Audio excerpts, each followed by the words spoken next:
The night he rejected me. I was already carrying his child. Part 3. Chapter 19, The Confrontation. Ethan didn't sleep that night.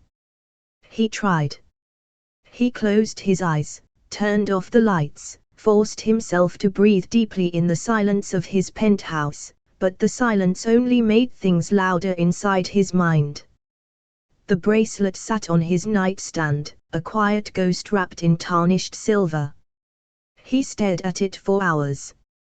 Then finally, before dawn broke over the skyline, he made the decision. He needed to know. He arrived at Blackwell and Moore's headquarters earlier than planned, too early for a formal meeting, too early for strategy decks or polite handshakes. His driver asked if he wanted him to wait. "Give me an hour," Ethan replied, adjusting the cuffs of his shirt, heart pounding. The lobby was already buzzing with energy, polished assistants clicking between elevators, high-level clients cradling overpriced coffee in sleek glass chairs. But it was her office he moved toward. He didn't ask permission. Didn't call ahead. Just walked up, nodded once at her startled assistant, and opened the door. She was there. Standing by the window, perfectly still, a navy blouse tucked into black trousers, her arms crossed as if she'd already sensed he was coming. She didn't turn. Not right away. "Do you make a habit of barging into people's offices without knocking?" she said calmly. Ethan swallowed. His mouth was dry. "I had to see you," he said. "Alone?" She turned slowly. Their eyes met. For a moment, neither of them spoke. The air between them tightened, wound with years of things unspoken. And then, with a voice low but steady, Ethan asked, "Is it you?" Her gaze didn't waver. No confusion. No panic. Only silence, for a breath, before she walked to her desk, picked up a paperweight, then set it down again with deliberate care. Then she looked him dead in the eyes. "Yes," she said softly. "And no." He blinked. "What does that mean?" She stepped forward once. Not aggressively. Not theatrically. Just close enough for him to see the edge in her calm. "I'm the woman you laughed at in that garden," she said. "The one you called delusional. Pathetic. A liar." His throat tightened. He didn't speak. "I'm the woman who lost everything that night. Her dignity. Her future. Her child." Her voice cracked slightly on the last word, but only slightly. Then she straightened. "So yes, Ethan. I'm her." He stared at her, stunned. Not just by the truth, but by how different she was now. Stronger. Harder. Impossible to dismiss. She continued. "But I'm also not her. Because she died that night. In that garden. On that cold hospital bed. The woman standing in front of you now. She had to be built from the pieces you left behind." Ethan felt the weight of her words crush down on him like a tide. He opened his mouth. But she raised a hand. "No apologies. Not yet. I didn't bring you here. You brought yourself." There was a beat of silence. A pause full of grief and power and the sharp, careful kind of pain that never fully goes away. Then she added, voice like a blade. "And now you get to live with the knowledge that you didn't just push me away. You erased me." He didn't speak. There was nothing he could say that wouldn't sound small. She walked to the door and opened it. "I have a meeting in 10 minutes," she said, her voice steady. "You can show yourself out." He hesitated. Then stepped forward, slowly, and placed the bracelet on the edge of her desk. I kept it, he said. She looked down at it. And for a second, just a second, her expression cracked. Then she nodded. Just once. But the door was already open. And Ethan knew. This wasn't closure. This wasn't healing. This was the beginning of his consequences. Chapter 20, His Apology. Rejected. It took Ethan 2 more days to do it. 2 days of pacing, typing out long, careful messages and deleting them. 2 days of silence where his carefully ordered life no longer fit around his thoughts. 2 days of remembering the way she had looked at him after saying, "I died that night." He hadn't eaten properly. Barely slept.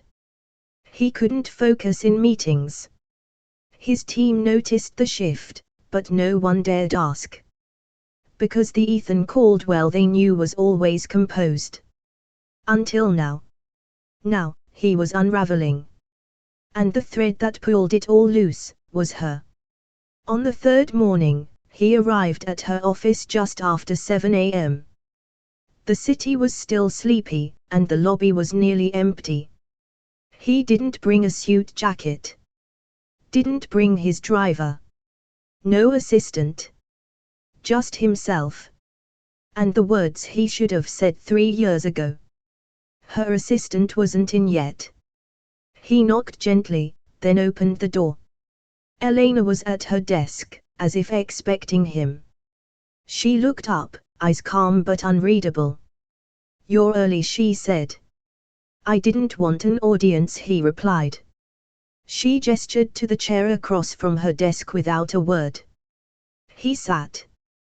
For a moment, the silence stretched like a tightrope. Then he exhaled, slow and shaky. "I remember the bracelet," he said. "But that's not why I came." She didn't respond. Just waited. "I came to say I'm sorry." His voice cracked slightly, and he hated that it did. But he didn't stop. "I know that word isn't big enough. I know it's not enough. But it's the truth. I'm sorry." He paused, looking at her, really looking. "I was cruel. I was arrogant. And I was afraid. You told me something sacred that night, and I treated you like you were disposable. I didn't just fail you. I destroyed something I never deserved to hold in the first place." Her eyes stayed steady. "And the baby," he swallowed hard. "I should have been there. I should have believed you. I should have." "You didn't," she said. Just that. No anger in her tone. Just fact. He nodded slowly, hands trembling slightly in his lap. "I can't fix the past. I don't expect forgiveness.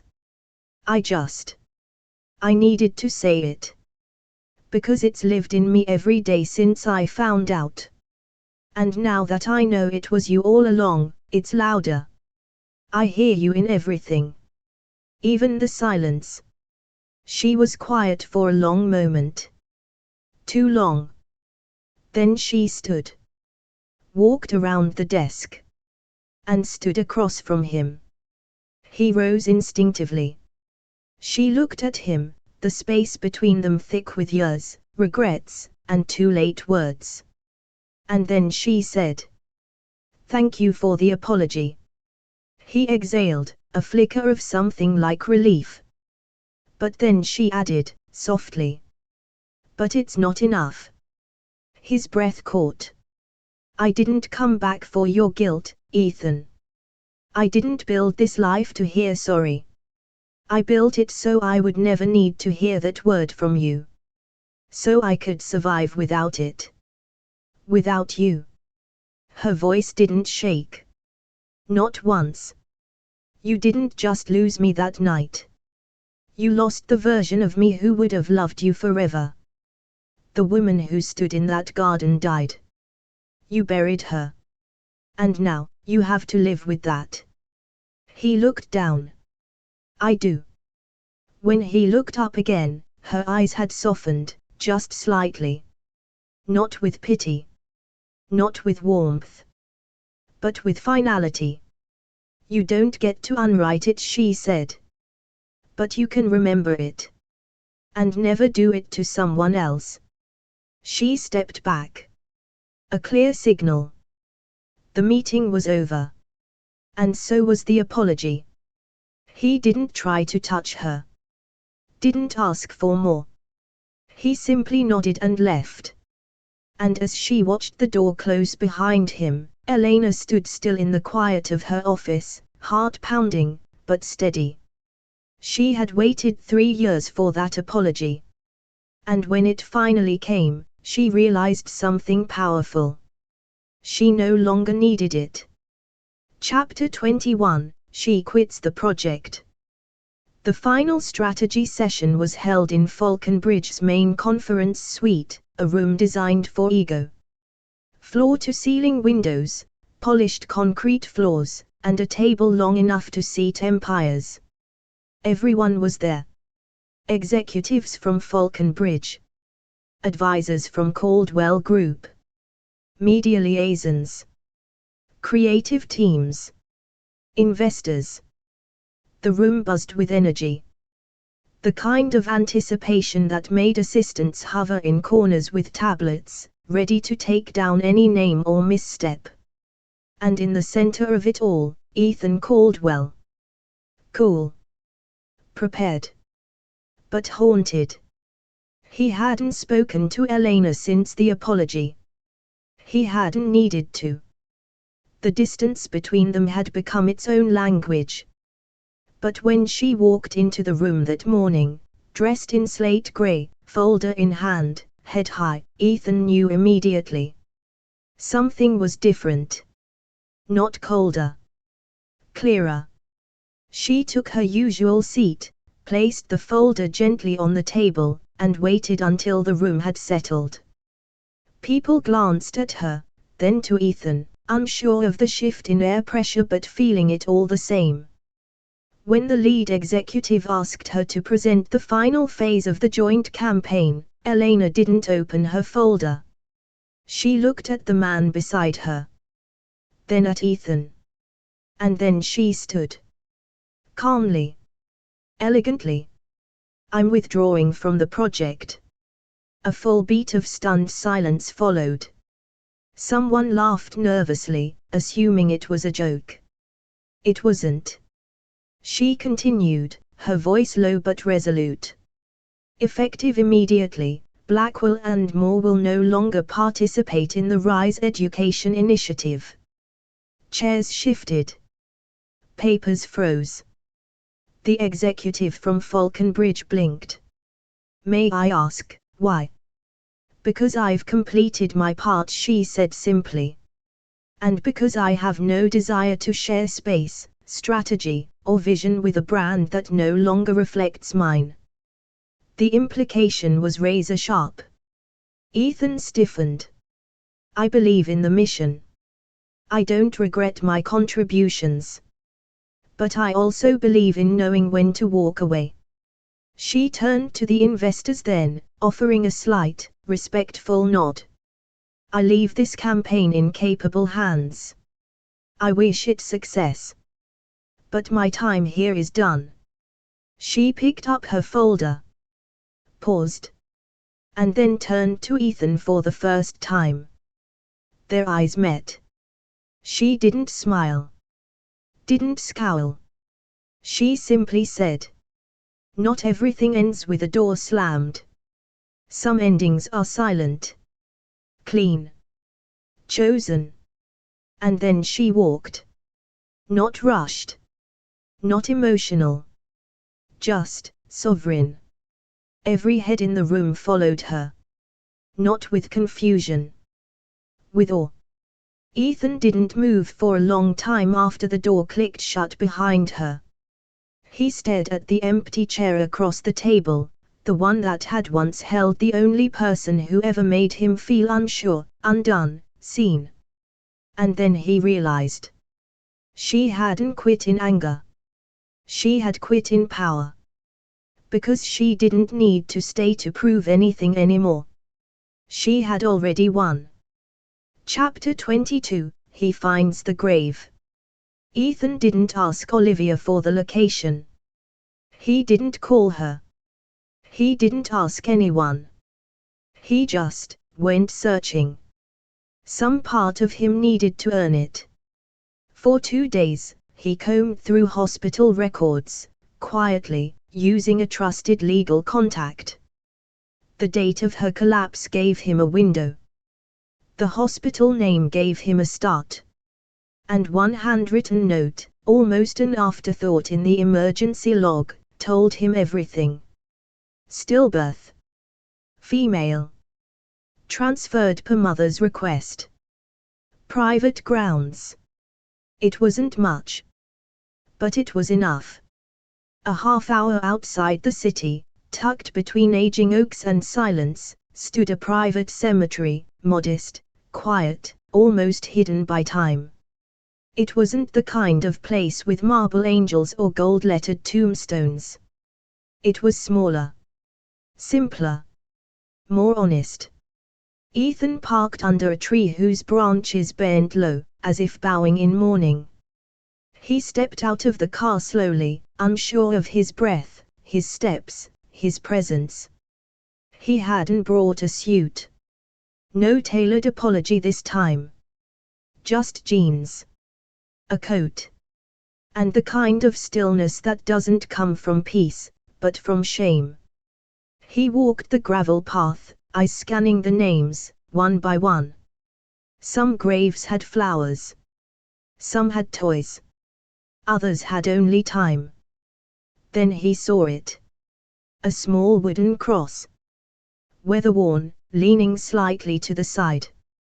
There was no statue. No shrine. Just a patch of grass, kept neat. And a plaque, tarnished but legible. Baby Blackwood. Loved before she breathed. Mourned before she was named. Mother, E. Blackwood. The world tilted. His knees bent before he knew he was falling. And for the first time since that night in the garden, Ethan Caldwell cried. Not the elegant kind of grief. Not a single tear with a composed sigh. This was collapse. A low, broken sound escaped his chest. His hands clenched the earth. The cold soaked through his pants, his skin, his ribs, but he didn't move. He read her name again. Mother. Not client. Not woman I hurt. Not stranger in the boardroom. Mother. Emily. Elena. The woman he laughed at. Walked away from. The woman who carried his child. The one he never held. Never named. Never knew. I'm sorry, he whispered through clenched teeth. I'm so sorry. But there was no audience. Just wind. Grass. And a grave too small for the weight of what he carried. He reached into his coat pocket and pulled out the bouquet he'd bought. White lilies. The only kind she ever said she liked.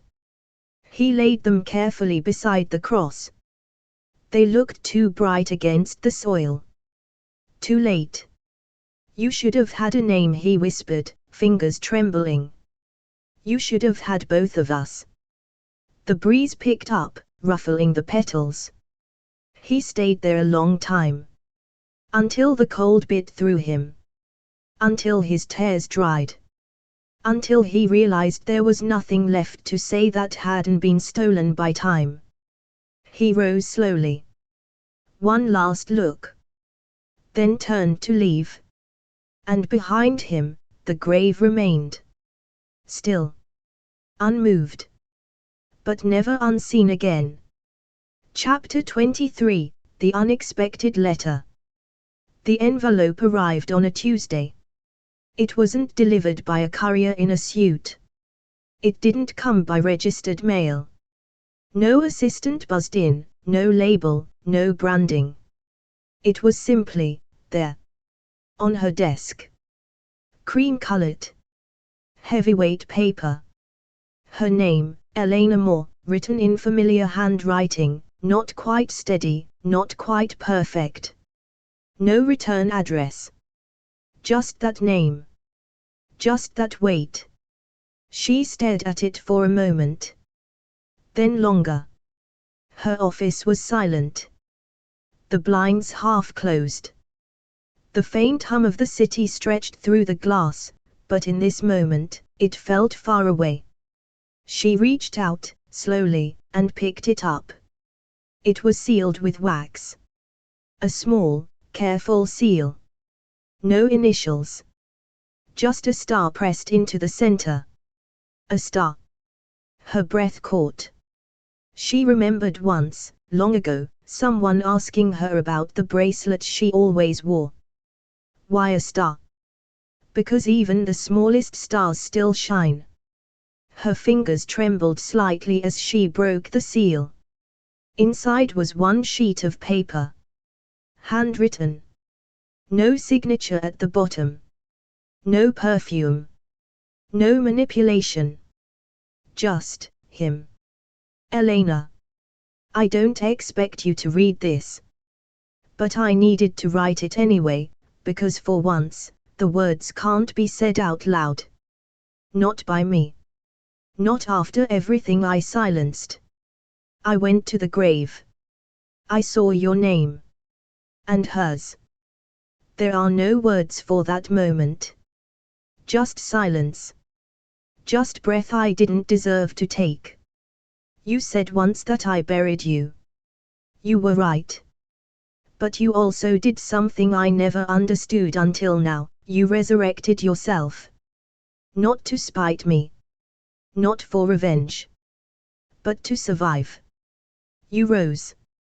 And I watched from a distance, foolish enough to think I was meeting you for the first time when all I was seeing was who you'd always been, once the world stripped you of mercy. I'm not asking for anything. Not your forgiveness. Not your friendship. Not even closure. I'm only asking you to know this. You changed me. Not because you tried. But because you didn't. Because you left. Because you said no. Because you didn't make room for someone who once walked past your broken body and kept going. There's a scar inside me now where pride used to be. I hope you never see it. I hope you never have to carry that weight. But if you do read this, I want you to know, I remember her. I remember you. And I'll never forget either. She read it once. Then again. And the third time, slower. There were no pleas. No blame. Not even an I miss you. Just truth. And pain. And something dangerously close to humility. Her throat tightened. Not with grief. Not with rage. Just stillness. It shook her.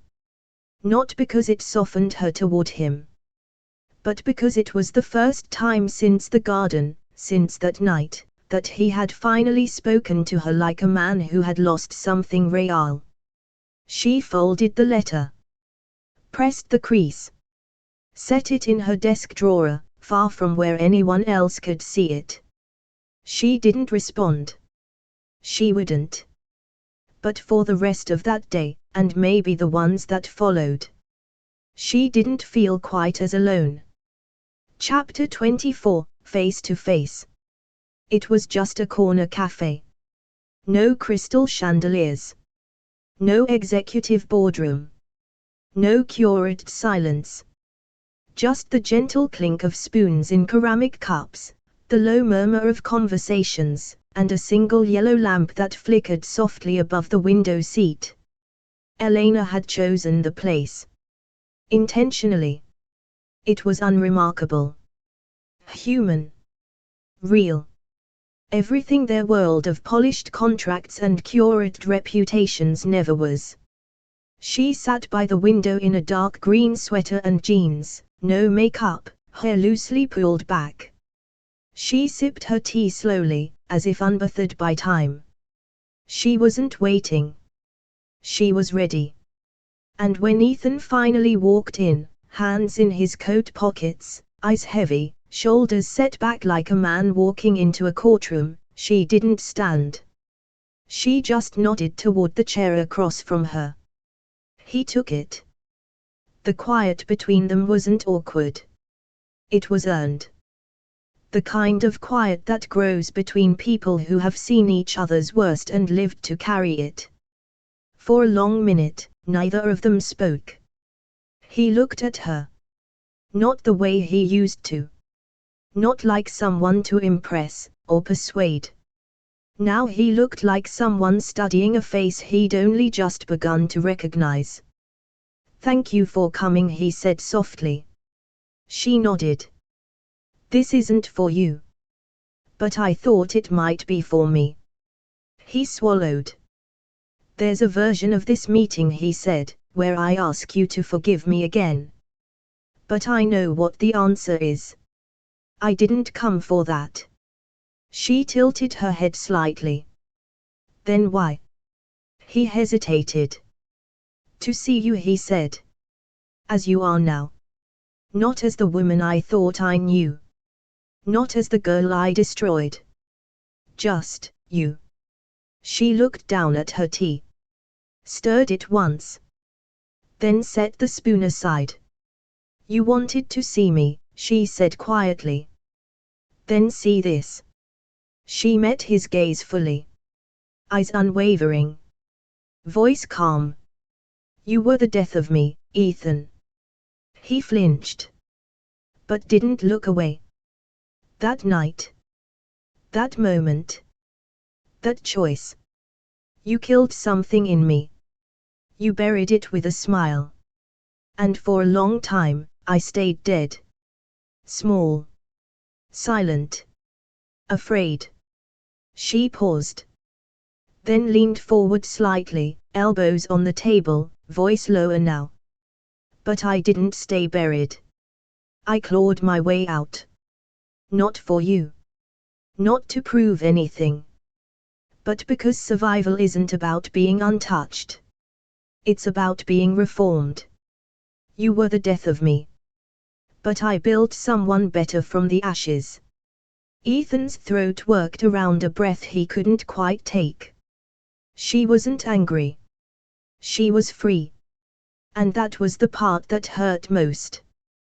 Because he could feel, in every word, every calm breath, every even tone, he had no place in her life anymore. And yet. He nodded, slow and quiet. "I see you now," he said. She smiled softly. But it wasn't for him. "Good," she said, rising to her feet. "Then we're finished." She left enough money for her tea on the table. Picked up her coat. Turned. Paused. "Don't chase ghosts, Ethan," she said gently. "Let her rest." And then she walked out into the golden light of the afternoon, whole, calm, and finally untethered. He didn't follow. He wouldn't. Because this wasn't a beginning. It was a benediction. Chapter 25, Full Circle.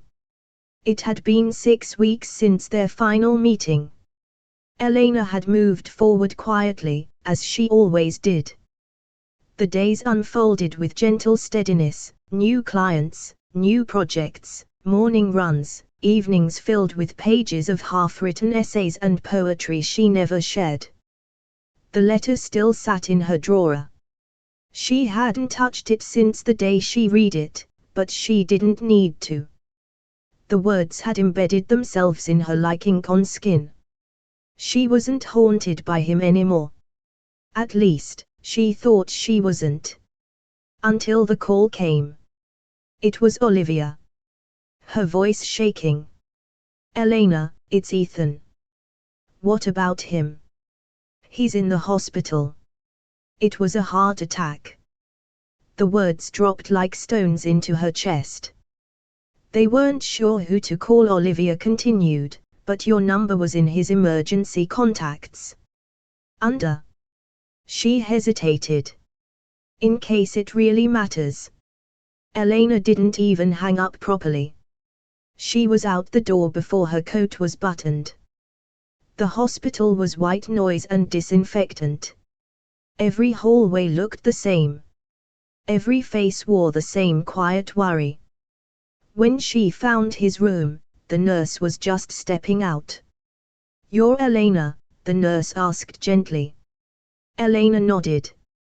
"He's asking for you." She entered slowly. He was pale. Tubes in his arm. Monitors blinking. Oxygen whispering in and out beside the bed. But his eyes, tired, raw, lit the moment they found her. "You came," he rasped. She sat down beside the bed, blinking back something hot in her throat. "You idiot," she whispered. He smiled. "Barely. I didn't plan it. I swear." "Of course you didn't. You barely planned breakfast." He let out a wheezy laugh, and for the first time in years, the ice between them melted like breath on glass. "I thought I was fine," he murmured. Then everything got quiet. "And I realized I didn't want to leave this world with you thinking I never truly loved you." Elena looked away. Her chest ached. But not from bitterness. From something warmer. "Don't say things like that when you're half hooked up to machines," she said. "It's the only time I'm brave," he replied. A pause. Then. "Did you mean it? That day in the cafe? That you built someone better?" She nodded. "Yes. I did. And is there room in that new life? For someone trying to be better, too?" Her eyes filled. But she didn't cry. Instead, she reached out, carefully lacing her fingers with his. "You were the death of me, Ethan. But you were also my beginning. And I was yours." She leaned forward, pressing her forehead to his. "Let's start again," she whispered. "But this time, we build it together." He closed his eyes. A tear slipped down his cheek. "God," he whispered, "please don't let me mess it up again." "Then don't," she said softly. "We've already lived through the fire. Let's just stay in the light now." Epilogue, 6 months later. A garden bloomed behind her new house. It wasn't big. Just a patch of green where wildflowers had been left to grow unruly and joyful. Ethan sat on the porch, coffee in hand, reading her favorite book aloud to her while she worked on planting basil. Every few minutes, he'd get the words wrong on purpose just to hear her correct him. They didn't need perfection. They had this. A quiet life built from ashes. A love returned not to what it was, but made into something wiser. Deeper. Unbreakable. And just inside, on the mantel, stood a small photo frame. No names. No inscription. Just a single silver bracelet, resting on velvet. And beside it, a new charm. A tiny star. Next to another. A heart. Because every broken heart deserves a comeback.